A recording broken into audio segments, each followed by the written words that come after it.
identity badge for the citizens. Perhaps the most significant evidence supporting Krishna's existence comes from the astronomical references found in the texts of the Mahabharata. There are over 140 of these astronomical references. Dr. N. Hari Archer is a professor of physics at the University of Memphis and the world's foremost researcher of the astronomical events described in the Mahabharata text. The Mahabharata war, the date of which is an important milestone in the chronology of India. Traditionally, Indians have believed that the war took place about 3000 BCE. Modern scholars who have a more critical approach to the study of these epics took a different view. They did not believe the traditional view that the war took place so long ago, and they wanted to determine the date by using a variety of methods based on linguistics, methods based on archaeology, the genealogy lists in the Puranas, and methods based on astronomy. And they came up with a plethora of dates ranging from about 5000 BC all the way up to 500 AD. Professor Archer uses a specially developed computer software program that enables him to view the night sky as it would have appeared at any time in the past. He has painstakingly reproduced the exact night sky for every reference to it in the Mahabharata. Professor Archer again. Turns out the types of astronomical phenomena referred to in the epic consist of muhurtas, tithis, and then eclipses, comets, and conjunctions of planets with different stars, and so on. In the Bhishma Parva, Vyasa meets with Dhritarashtra on the eve of the war and recites to him the omens that he has seen. These omens predict the imminent war between the Pandavas and the Kauravas, and the terrible events which will befall both the Kuru family and the general population. The most significant of these omens is the appearance of two fiery comets. Grahau tamraruna shikhau prajwalita ubhau. People generally take the word graha to represent a planet, but Vyasa here specifically represents graha simply means that any object which can grasp a star, and it can be a planet, a comet, or an asteroid. Here he specifically says that it's a comet because grahau tamraruna shikhau prajwalitau ubhau. The two grahas with blazing coppery red hair. No planet has blazing coppery red hair, it's only the comets which have that. So Vyasa specifically refers to graha, in comets as graha. Then I felt that convinced that the verses in Bhishma Parva are really not incoherent, inconsistent, contradictory, but in fact they form a very consistent set. Professor Archer has identified further astronomical references in two of the books of the Mahabharata, namely the Udyoga and the Bhishma Parvas.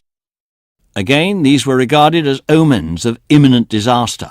These were when Saturn was at Aldebaran and Mars performed a retrograde motion near Antares. Now the astronomical events which are common to both Udyoga Parva and Bhishma Parva are these. Saturn is at Aldebaran. Mars has performed a retrograde motion at Antares.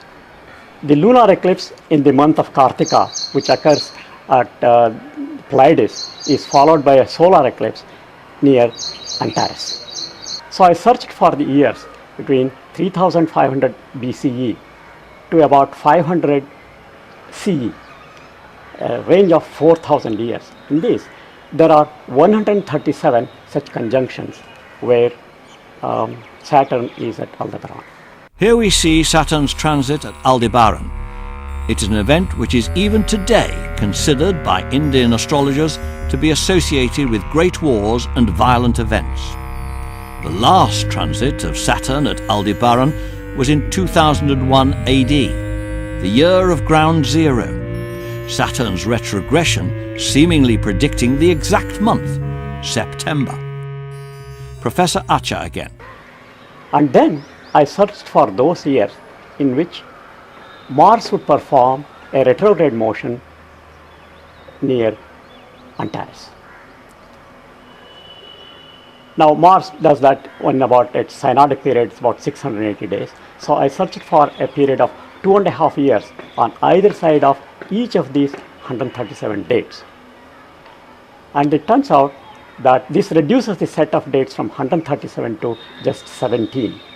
And then I look for those years where there is a lunar eclipse in the month of Kartika, that is near Pleiades. And this reduces the set from 17 to just 2. These 2 years identified by Professor Acha were 2183 BC and 3067 BC.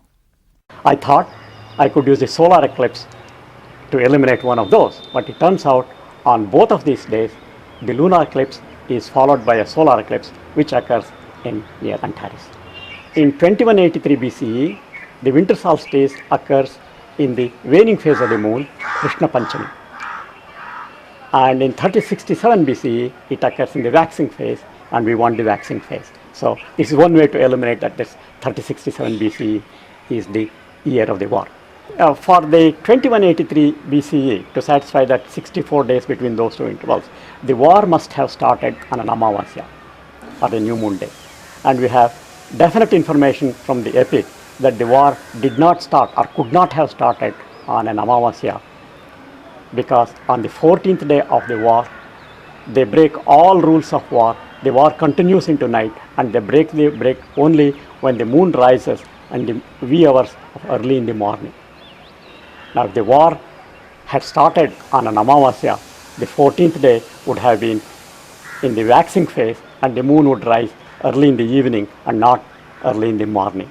Moreover, a careful study of the epic yields data about a third eclipse in October 3067 BC, which follows the solar eclipse at an interval of 13 days, just as the epic describes.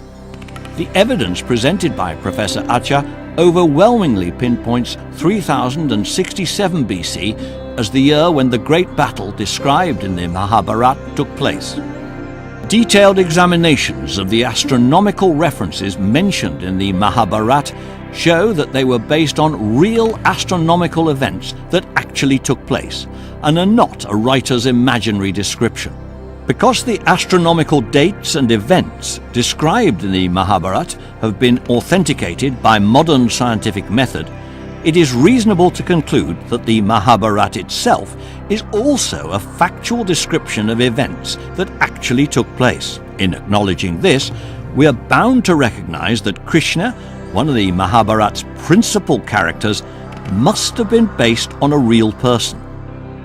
If we also take into account the archaeological evidence, and that handed down by the Indian oral and living traditions, we are led to the inevitable conclusion that Krishna did actually exist. Whilst the evidence doesn't prove that he performed miracles or had supernatural powers, does clearly authenticate that there was a real person, a man of quite extraordinary powers called Krishna. The skeptics may be doubtful, but let a believer have the last word. I am like the lotus flower, and Krishna is like the sun. And although there is such a great distance between us, I open simply due to your rays. And without you, how could I even exist?